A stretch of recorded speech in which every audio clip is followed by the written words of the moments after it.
Hey, this is Jim Galiano, and I've run a digital website development, marketing, and consulting agency now for a little over 20 years. And during that time, I've been involved in just about every facet of digital online business, marketing, and publicity. And I'm also the host of a podcast called The Jim Galiano Show. You can find that at Apple Podcasts. And today I'm going to talk a little bit about what I'm experiencing here in Sarasota, Florida, with the recent shutdowns and how that's affected my own business.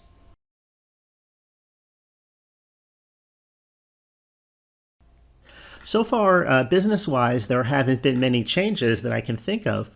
As financially, everything has basically remained the same, and I'm hopeful that things will begin to open up possibly in the beginning of May.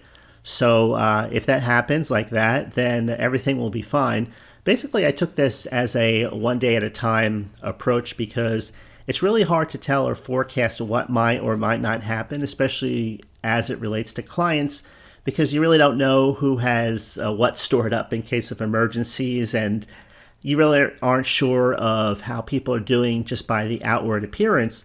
But thankfully, so far, everything has been okay.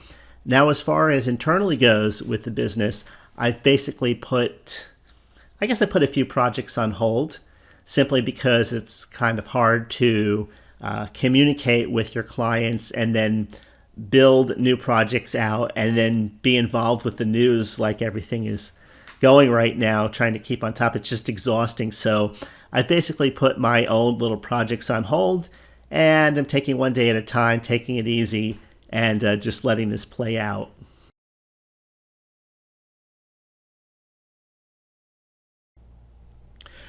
Well, I guess the first measures that I took was to contact my clients, not all of them, but most of them, to see where they were and try and get a feel for where they were financially, because everything has a ripple effect. And thankfully, most of them seem to be doing okay. So I'm not really thinking of things in terms of survival. Maybe if this went on for 6 months, that would change. But right now, I'm fairly happy with the way things are, all other things considered. And again, taking this one day at a time approach. But one thing that has changed is how I'm looking at the market now in April as compared to how I was looking at it in January. Because obviously, everything does have a ripple effect to some extent. And I guess it depends where you are in the world and whether you're in a city or in the suburbs, whether you're in the east or the west. There's a lot of factors that play into that, but I'm looking at the overall marketplace and considering possibly changing a few things going forward. And mostly, being that I've been doing this for so long, I'm possibly considering doing more as far as putting some lower cost options out there. I've always believed in having a pricing structure that deals with low, medium, and high levels as far as products and services go. So I'll probably be looking into some of that. And but other than that, the way I see it still at this point is it's still April, and we're not into May, June, or July yet. None of these scenarios have actually played out. So I'm taking it slowly, and I'm taking it one day at a time.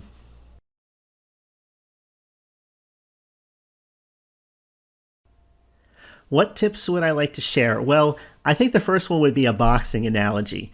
So what the world-class trainers would tell their fighters is what happens when you get hurt in the ring, what happens when you get knocked down.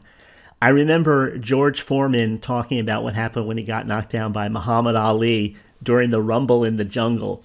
And he said the first thing he did was kind of get his wits about him and try and recognize that to the degree in which he was hurt. They often advise fighters to take an 8 count, meaning don't get up right away. Because if you get up right away and you lose your balance and fall back down again, the referee might just wave the fight off altogether. The other thing was to look over to your corner to see to your corner man, and they usually will give you the signal, at least in the old days, when's a good time to get up, because sometimes the referee might be at the count of 7 and you think he's at the count of 3 and you don't get up on time. So how does that analogy work with business? I guess the first thing is when something bad happens, you have to look at where your cash flow is. what you're spending money on, and are there certain things that are worth holding on to, or are they worth letting go of? So recently I was looking at something that I was paying a monthly fee for, and I'm paying a lower fee because I bought it on a special. However, if I cancel the plan and then buy it back again, I'm not going to be able to get that low rate. However, if I'm not going to use this thing again for conceivably 6 months or more, I'm really not saving money by paying every month for it to keep that lower rate, if that makes sense. So I would recommend looking at your cash flow, because having money in the bank just completely transforms how you look at emergency situations. It really does. And while none of us have an unlimited amount of income, I guess, unless you're Bill Gates or somebody like that, there are ways that you can minimize or go into somewhat of a hibernation type of mode as it relates to your spending. I know a lot of people right now, they are looking at their finances and thinking, how much money have you saved by not going out or not driving or any of these other things? We don't really think about that side of life as we're spending from month to month. But this is a time to really take a close, hard look at where you're spending your money. Now, the negative side to that is, of course, if everybody spends the minimal amount and everybody cuts back, then it has a ripple effect, of course, again, on the economy. But you just have to realize that depending on what your situation is, you have to feed your family first. You have to take care of your overhead first. You have to put food on your table first before you worry about the economy at large or how your decision may affect another service. So it starts at home. So that's what I would recommend you doing. Take a look at what you have and ask yourself maybe some of the hard questions, because anything that you lose in the present term, life excluded, of course, but anything you lose can be replaced. Cars can be replaced. Businesses can be replaced. You just have to make sure that you have the basics taken care of. So focus on the necessities, and as that relates to you as an individual and to your household, and then focus on the necessities of your individual business. And that way, if things clear up in the next few weeks or so, or begin to clear up, you'll feel the effect will be much less as far as you're concerned. So that would be my basic tip. But especially now, you'll learn for the next time how important it is to have a cash reserve.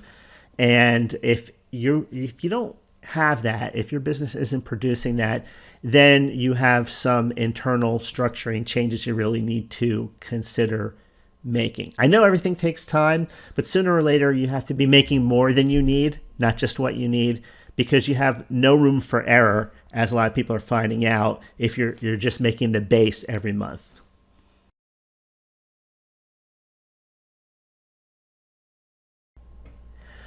Okay, I look at this like there's two kinds of stress. There's dealing with the known and there's dealing with the unknown. So the initial stress that I faced was the increased communication with my own clients, trying to help them communicate with their clients as far as change in hours and how products and services would be delivered.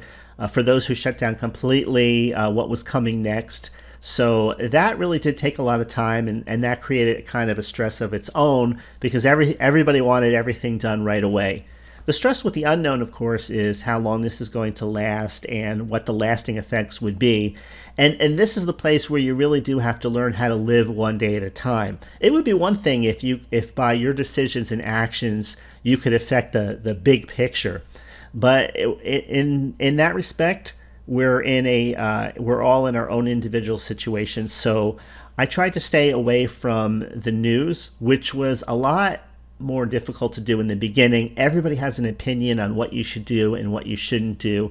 So you have to learn how to do your own thinking, your own planning, your own strategizing based on what you have, based on what makes sense for you as an individual. So my advice would be, if you want less stress, one of the things is make sure your clients are taken care of the best way possible.